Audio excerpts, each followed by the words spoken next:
welcome to another CEOIQ Fireside Chat. We've got a terrific opportunity to be with Richard Gilbert this afternoon. Richard, thanks for taking time to visit the CEOIQ studio. You're welcome. It's a pleasure. Great. Richard has got this wonderful background that is a perfect share and opportunity for our CEOIQ members. Let's see, Richard, you've been CEO of 4 different companies, including selling one very successfully, or a couple of them, I think, very successfully. You currently serve on 2 publicly held company boards of directors, and you are on 4 privately held company boards of directors. And so that's the perfect background for what we want to talk about today, which is advisory boards for privately held companies. You know, I know many of our CEOIQ members think about and talk about advisory boards. Richard, when should they be thinking about forming one? What should a CEO be thinking about? Well, there's a number of things. If there's a number of things going on, or one of these, if you're having rapid growth, maybe you have a thorny family issue. Maybe you're having real difficulties figuring out where your niche is in a rapidly changing marketplace. Okay.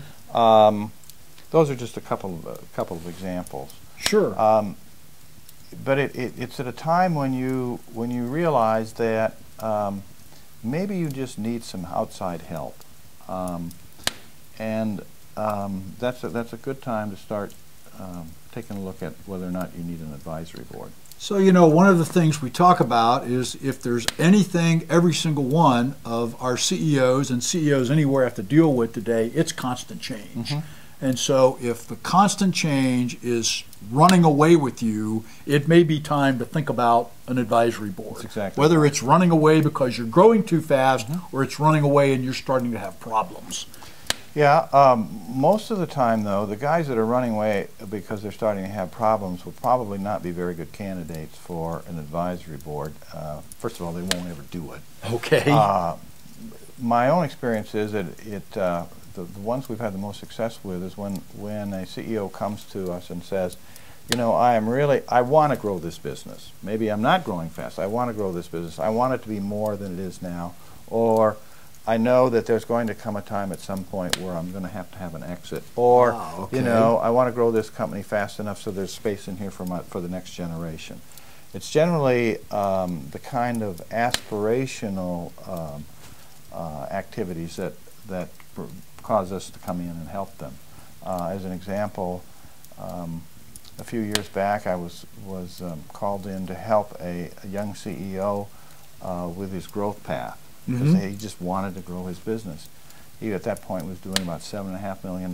We sat down and we thought through what you have to do to grow your business, to make an impression. Today, about 8 years later, he's doing over $50 million. He's the 3rd largest company in his space in the United States.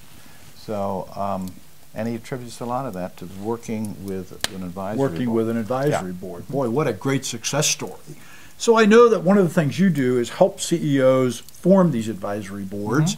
How do you go about selecting board members? What does that look like? Well, first of all, you sit down with a CEO, as I mentioned a moment ago, and you begin with the end in mind. What are we trying to accomplish here? Are we trying to rebuild strengthen the capital structure? Are we planning for an exit? Are we dealing with family issues? And then you go out and you look around for people who have had that experience in their own businesses. Okay. Maybe men or women who have sold a business or have had a lot of experience in raising private equity for their business or taking a company public or those experiences. And you go out and actually actively recruit people like that to be on your board. And so you're looking for folks that have been where the CEO wants to go in some way or another. There's a cautionary note here I want to add and make sure we get this very clearly.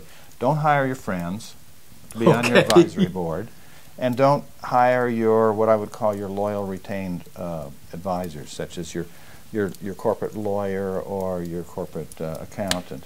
You've already have the advantage of and access to those people's thoughts already, and you will continue to have. Go out and get some new, what I would call new blood, to be on as part of your advisory organization. Find some fresh thinking. Exactly. To expose yourself to. So you've picked members, and now it's time to get organized as a board. What needs to happen to get folks organized and for the board to be effective? Well, first of all, it helps if you get someone from the outside to lead the process with you, although many CEOs can be successful doing it on an ad hoc basis. But I have found that if you first select a person that you are comfortable with, somebody with a background or would make a good board member or a lead board member, you working with that person, go out and recruit the other board members with the backgrounds or the disciplines that will make an advisory group that can support the goals of the organization. Okay. And then basically you say you get these people in place and make sure that they know each other as well as you get comfortable with them and they get comfortable with one another, because the board, a board of advisors is a working group, a team, and the last thing you need is any sort of dissent among those people. The chemistry, the chemistry of your advisory board is critical to a success. Oh, that's a great comment. So really thinking about how do we get folks knowing each other, working together, and comfortable with each other is an important part of the process. Another thing to make a note of, there's an excellent book that I use a lot.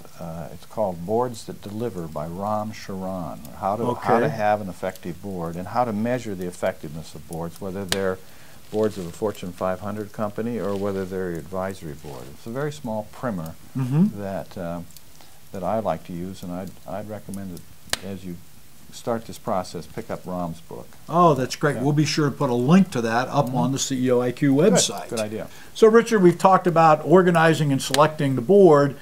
Talk to us a little bit about what this might cost. I know our members are going to ask that question. Well, compensation ranges all over the place, but generally is linked at least in part to the size of the organization. But let's talk about a company that maybe does $30 to $50 million. Okay. I think you can expect to you can recruit advisory board members all day long for $25,000 to $30,000 a year at that level. And that is made up of what? About half of that would be an annual retainer. Okay. Of, let's say $12,000 to $15,000, and the other half would be board fees of $1,500 to $2,000 a meeting. You meet 4 times, 6 times a year. Okay. Not a whole lot of money considering the talent you're going to get. The biggest compensation that you can provide to an advisory board member is the opportunity to stay engaged with you. Most of these people are have been very successful, or you wouldn't want them on your board in the first place. Sure. And but they may have sold their business. They're looking for some things to do part-time to just stay engaged in this exciting thing we call business, and they will welcome the opportunity to work at that level with you. Now, hopefully, underscore, they're not going to do it for free. These are people, these are men and women who are smart enough to get to where they are. They're not stupid, and they're not going to work for nothing. Absolutely. Yeah. So if you had 3 to 4 members on your advisory board, you might expect that to be a $80,000 to $120,000 a year investment, right? Well, let me give you an example how the payback of that. We have one CEO whom you know who hired an advisory board about, what, 4 or 5 years ago? Been 5 years ago now, yes. At that particular time, this company not only was failing, but he was $6 or $7 million upside down. He had a negative net worth of $7 million. Right. And was really struggling. Today, 5 years later, and he credits this advisory board for keeping him focused. He's got $1.5 million cash on the balance sheet. He's got a CEO and a management team that's running this company very successfully. So it's throwing off a nice set of dividends for him, in addition to paying him an annual salary to oversee the business. And by the way, it's not a real hard thing he has to do at this point. And this last year, he just wrote the first checks for distributions for him from this business that he had in the 20-some years he owned it. And he credits the advisory board to do that. And that is a fairly typical success story. It's absolutely amazing. And as you know, I'm very familiar with that situation. And that particular CEO would say that investing in an advisory board has been the best money he's ever spent in his entire career. So that's a terrific segue into how the board supports the CEO's agenda, because I know that's what you guys did in that situation. Well, first of all, you start by saying, okay, here's where we are. This is where we want to go. This is where you, Mr. CEO, want to go. Let us now focus, like laser focus, on getting you there, which means that the board agendas are all about the strategic direction of the company. The CEO and the board then set aside time quarterly or 6 times a year, whatever, for the strategic considerations and strategic debate about moving this company to where we need to be. The CEO generally sets that agenda, and we make sure that stuff like, well, my HR director is not as effective as I'd like him to be, that doesn't show up on the agenda, or what am I going to do because all my computers are not working right. That doesn't make the agenda. It's a strategic conversation. Absolutely.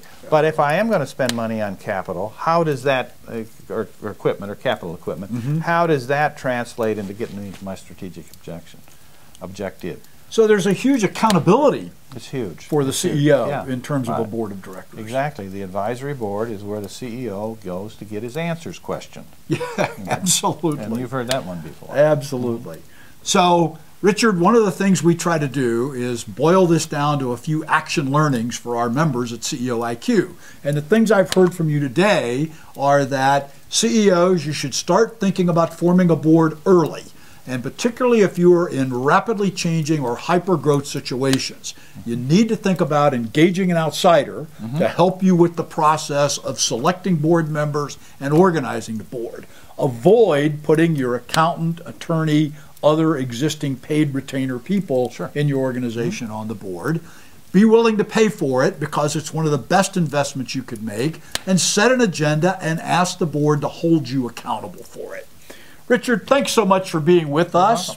We'll post on the website, the CEOIQ site, a place that members can get a hold of you if they'd like to talk more about advisory boards. They can also, of course, contact us at CEOIQ. Members, thanks for being with us. We'll look forward to seeing you on another Fireside Chat.